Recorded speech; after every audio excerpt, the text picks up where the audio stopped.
dia, boa tarde ou boa noite, pessoal. Tudo bem com vocês? Eu espero que sim. Eu sou Alexandre e sejam muito bem-vindos a mais um vídeo ao canal Sistec Informática, nossa dose semanal de tecnologia em cima de Linux. Hoje vamos continuar a nossa certificação LPI nível 1. Sem muita demora, vamos à nossa vinheta.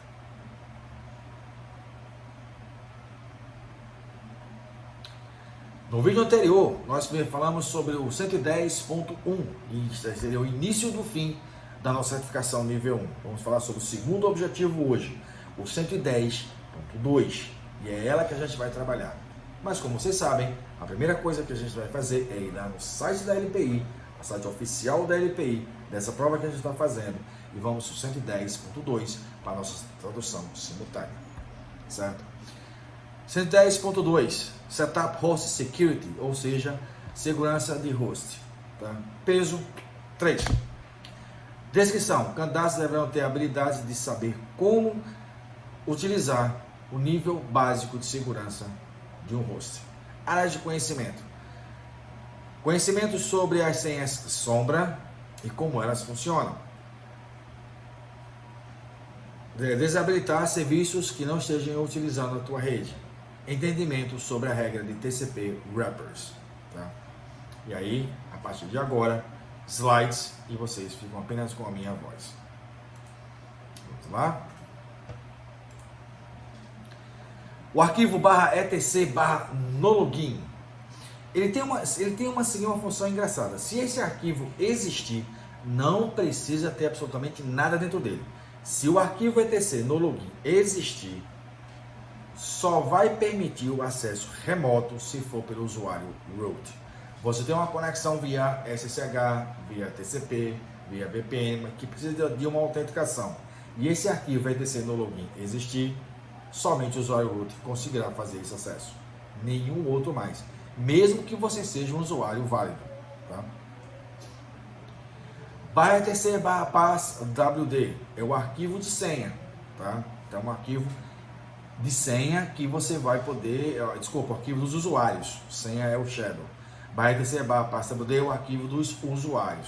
E aqui você pode determinar quais são os usuários que não poderão fazer login interativo no teu sistema.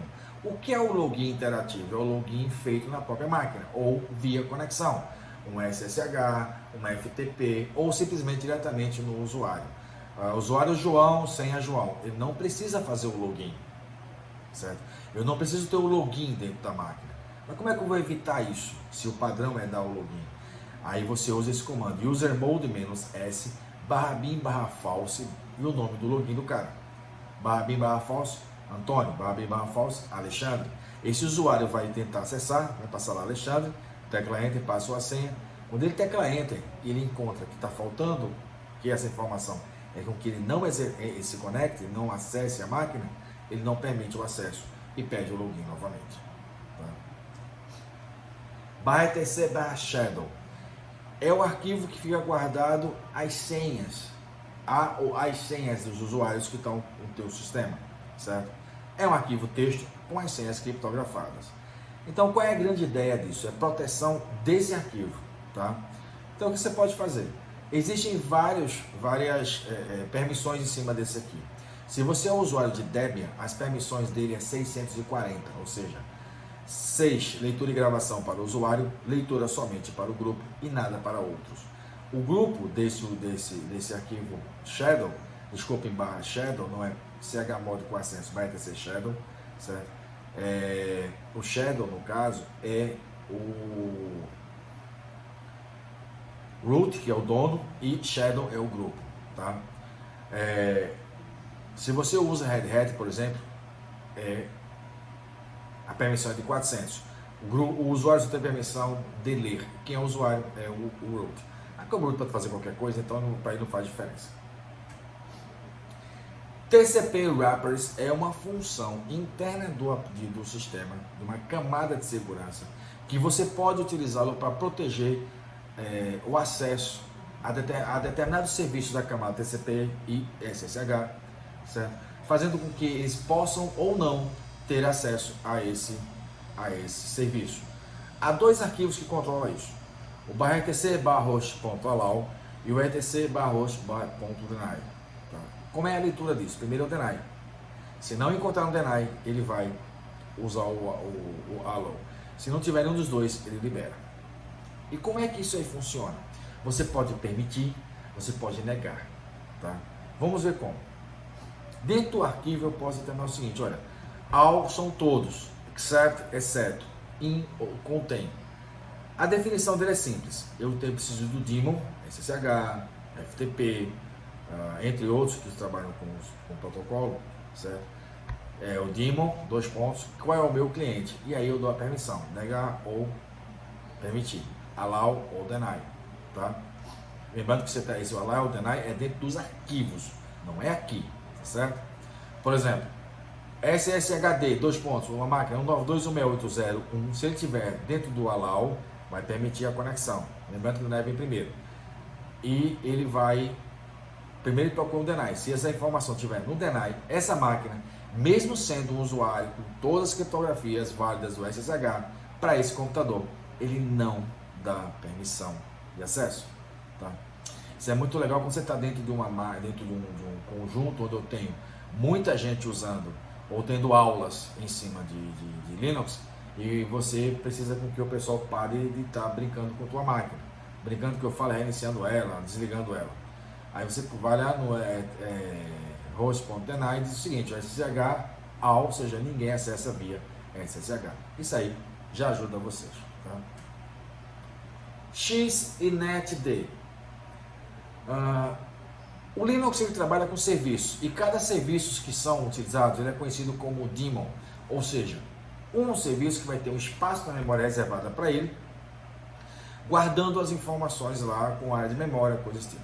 Mas às vezes tem serviços que se ligam a um outro serviço chamado super daemon, que no caso aqui é o XNetD. Tá?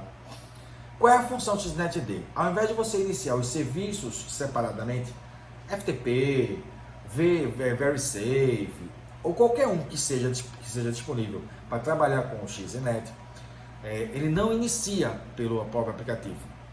Service Firebird Stop, Service Firebird Start. Não.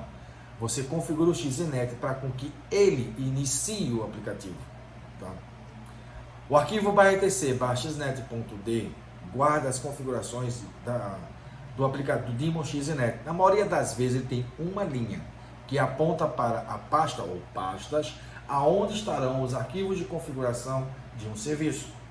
No padrão é etc/xnetd.d. Dentro desse arquivo, cada arquivo, certo? Com o .conf no final. Não, no caso do XNetD precisa de .conf não, que precisa de .conf é outro aplicativo. XNetD, o que tiver lá dentro do arquivo, terá as instruções, quem é o usuário, se está habilitado, se está desabilitado, que o XNet controlará aquele serviço. Tá? Ele fez, digamos assim, a melhoria de um serviço chamado inet, que faz a mesma coisa. A diferença é que o XNet ele usa arquivos separados.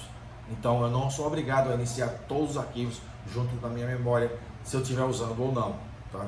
O inet não, é um arquivo chamado inetd.conf. Dentro dele vai estar linhas, uma linha abaixo da outra, determinando quem é o aplicativo, quem é o usuário, qual é o protocolo, qual é o nome do próprio aplicativo que vai executar. O interessante é que para você desabilitar uma informação do inet, basta você chegar no início da linha e comentar ele com o jogo da velha. Ele não vai iniciar esse serviço. Claro que qualquer modificação feita no inet ou no XNet precisa reiniciar o serviço, precisa iniciar o dia. etc/init tab.